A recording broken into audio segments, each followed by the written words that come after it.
খুব বিরক্ত করছে, ওকে একটু দিয়ে দাও। সহযোগিতা করবেন। আমরা যেভাবে ভেবেছিলাম অনুষ্ঠানের আয়তন আরো বেড়ে গেছে, এটা অবশ্যই একটা আনন্দের এবং ভালো দিক। আমাদের এই সম্মেলনী সংঘের উদ্যোগে এই অনুষ্ঠানের আয়তন বেড়ে যাওয়াটা আমাদের সকলের কাছে আনন্দ করছে। সমৃদ্ধি সিংহ। আমার নাম সমৃদ্ধি সিংহ।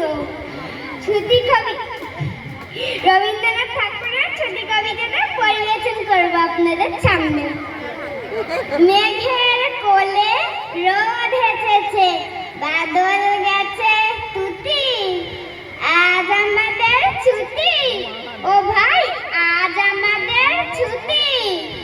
কি করি আজ ভেবে না পাই, পথ হারিয়ে কোন বনে যাই, কোন মাঠে যে ছুটে বেড়াই সকল ছেলে জুটি। আজ আমাদের ছুটি, ও ভাই আজ আমাদের ছুটি। নমস্কার। ধন্যবাদ। সমৃদ্ধিকে আমাদের শুভেচ্ছা।